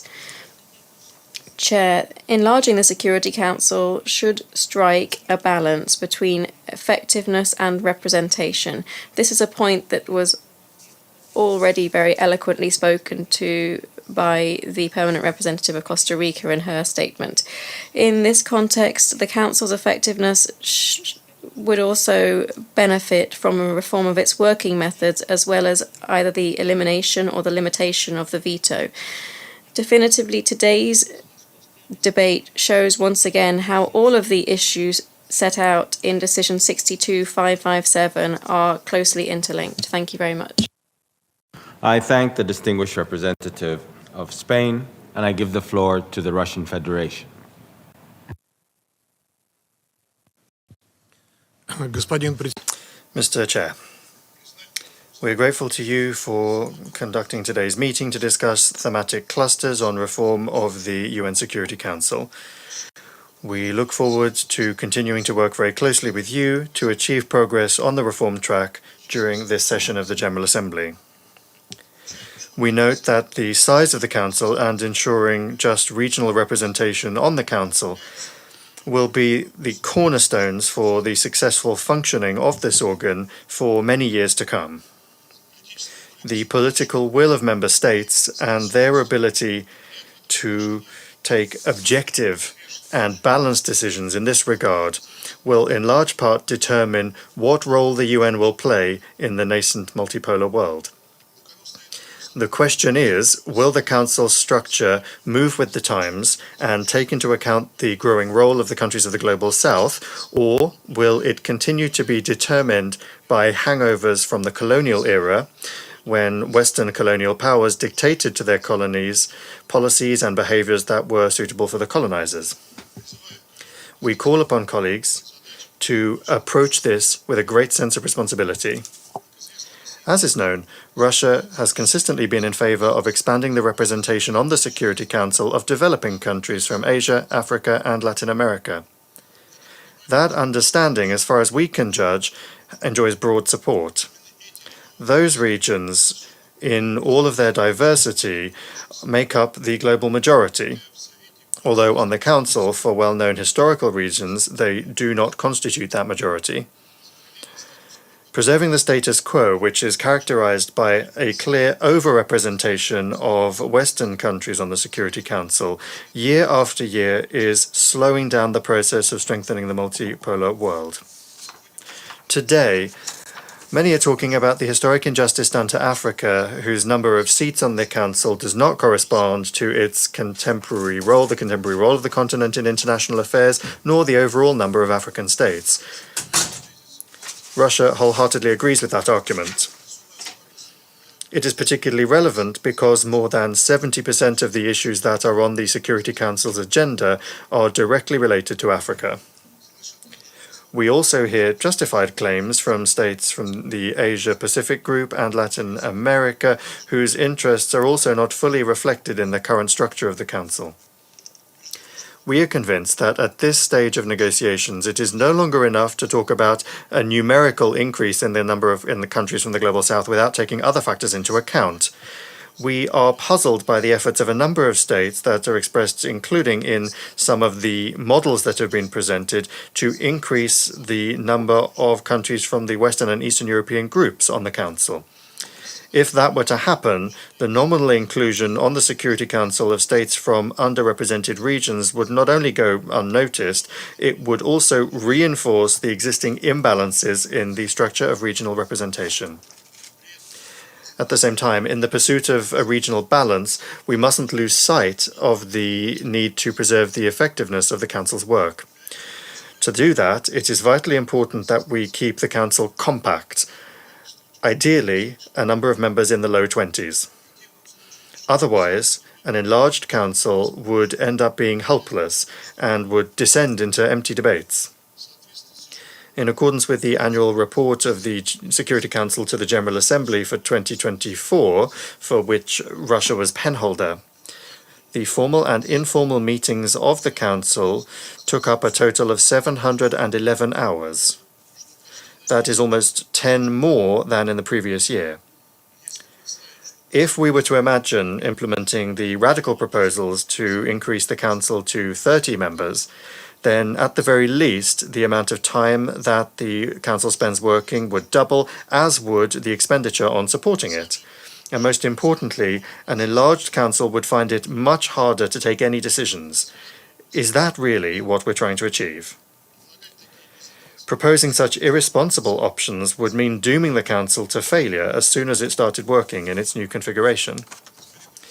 Mr. Chair, moreover, a priority for our country is the inviolability of the prerogatives of the current permanent members, including the right of veto. Many today are shedding doubt on that prerogative and almost seem to see it as the main obstacle to the Council's work. That opinion is a gross oversimplification of the root causes of division in the Council. The veto is the cornerstone of the entire architecture of the UN. It prevents the advancing of unilateral approaches in the Security Council and encourages its permanent members to find compromises, to come up with effective and viable decisions. Without it, the whole construct would be weakened, and the Council would become an organ that rubber stamps decisions, and it would become vulnerable to attempts to impose unilateral approaches. With that, you could draw a line under the history of the UN and probably that of multilateral diplomacy. In conclusion, I would like to underscore that further progress on the negotiating track depends first and foremost on the political will of all UN members to bring approaches closer together and their willingness to reach sensible compromises. There is every opportunity for that to happen. Thank you. I thank the distinguished representative of the Russian Federation, and I give the floor to Japan.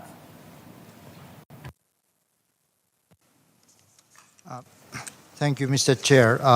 Dear friend Tarek, I would like to express our appreciation to your continuous efforts to guide us in these negotiations, and also take this opportunity to convey our gratitude to the departed friend, Axel, for his tremendous contributions for his service as a chair of this negotiation. Japan fully aligns with India's statement on behalf of the G4. I will make additional remarks in my national capacity. Regarding the size of the expanded Security Council and regional representation, Japan, as a G4 member, supports increasing the membership of the Security Council from 15 to 25 or 26 by adding 6 permanent seats and 4 or 5 non-permanent seats, the details of which are presented in the G4 statement by India. As stated in the Pact for the Future, it is critical to improve the representation of the underrepresented and unrepresented regions and groups such as Asia Pacific and Latin America and Caribbeans.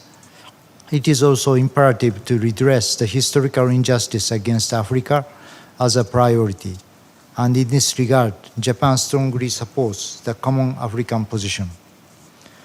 In particular, from an Asia-Pacific perspective, it would be highlighted the Asia-Pacific region remains underrepresented in the Security Council, with only 1/5 of the seats, only 1 permanent seat and 2 non-permanent seats.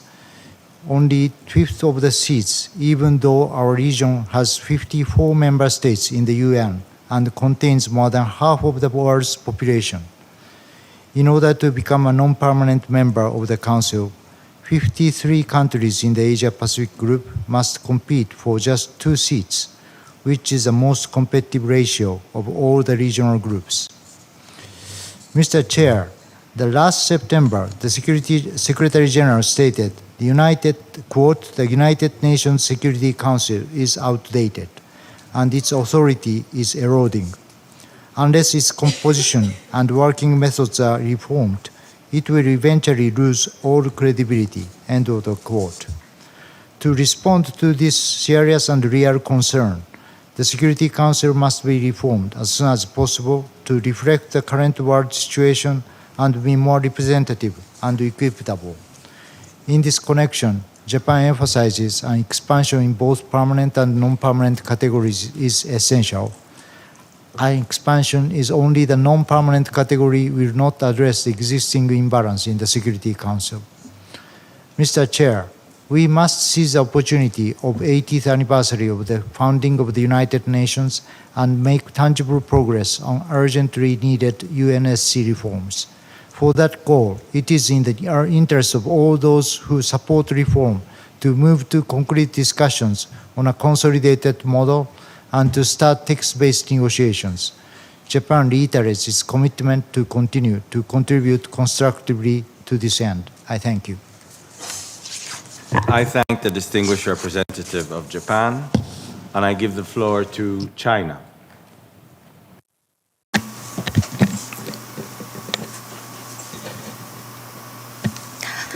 Mr. Chair, I thank you for convening today's meeting. China commends your work. We look forward to closely working with you to facilitate a steady progress of this round of negotiations. The IGN at this current session of the General Assembly has held multiple rounds of in-depth discussions on the 5 clusters and the specific reform proposals tabled by various parties, whereby member states continue to bridge their differences and build consensus. Looking ahead, we need to reflect on how to better capture new convergences on the 5 clusters. With regard to the 2 clusters under discussion today, namely regional representation and the size of the future council, China wishes to make the following points. First, enhancing the representation of developing countries is the only right direction for council reform. The UN Charter enshrines the principle of equitable geographical distribution in the composition of the Security Council. The wider membership calls on the Council to go along with the historical trend towards a multipolar world, democratization of international relations, and the rise of the Global South. Which means that not only more developing countries should be able to participate in the work of the Council, the status quo of overrepresentation of a certain group should also be changed. Increasing the number of seats for all regions without distinction will exacerbate the structural irrationality and the power imbalance in the Council, thus defeating the original purpose of the reform. Second, guarantee the representation of developing countries through reasonable institutional design.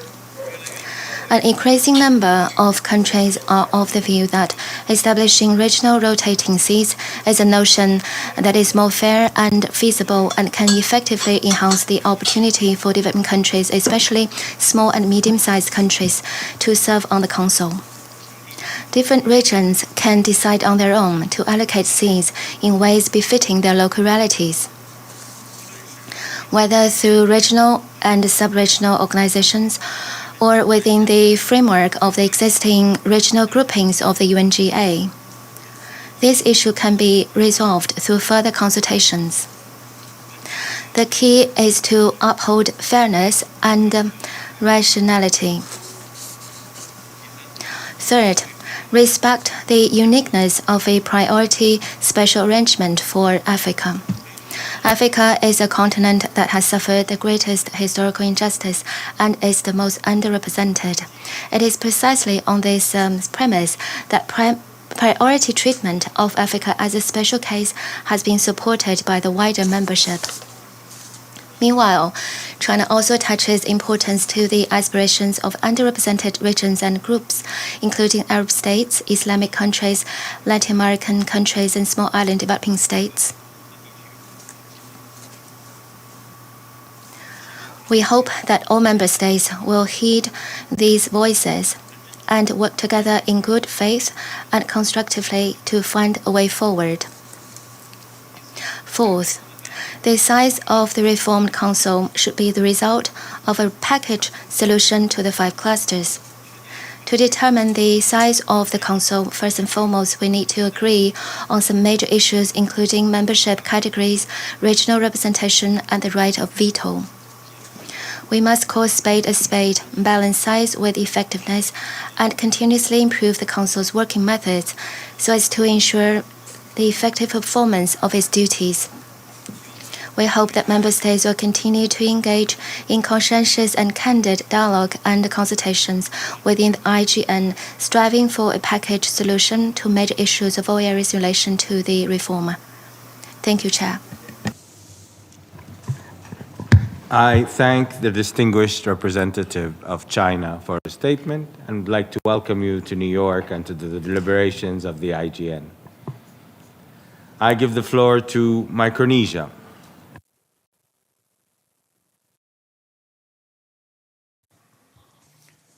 Thank you, Co-Chair. Micronesia aligns itself with the statement delivered by the distinguished representative of St. Kitts and Nevis on behalf of the L69 Group. As a small island developing state, Micronesia aligns with the principles of fairness, inclusivity, and representation that underpin the ongoing discussions on the reform of the UN Security Council. We commend the efforts of the intergovernmental negotiations and the contributions of member states in advancing this critical agenda. Micronesia, as a small island developing state, has consistently emphasized the importance of ensuring that the Security Council reflects realities of the 21st century. The current structure established in the aftermath of World War II no longer adequately represents the geopolitical and demographic shifts that have occurred over the decades.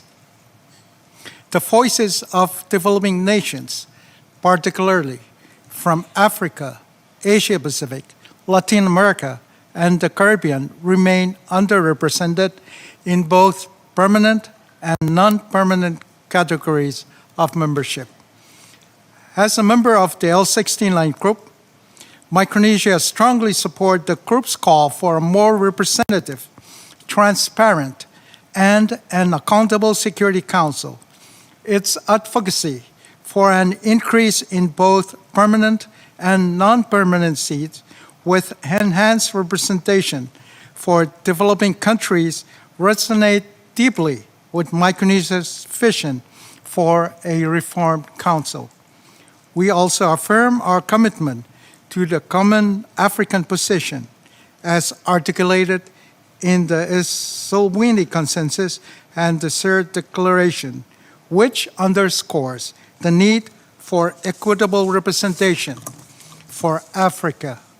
And speaking on behalf of Micronesia, I reiterate our position of support for Brazil, Germany, India, and Japan as permanent members on a reformed Security Council.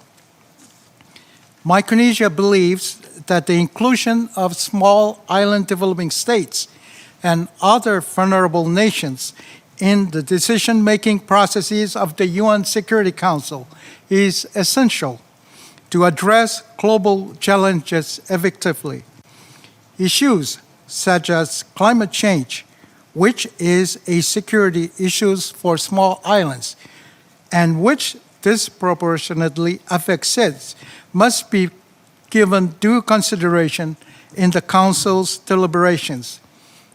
A reformed UN Security Council must prioritize the voices of those most affected by global crisis to ensure comprehensive and sustainable solutions. For this reason, that's why Micronesia continues to advocate for the inclusion of a rotated seat reserved for the seats.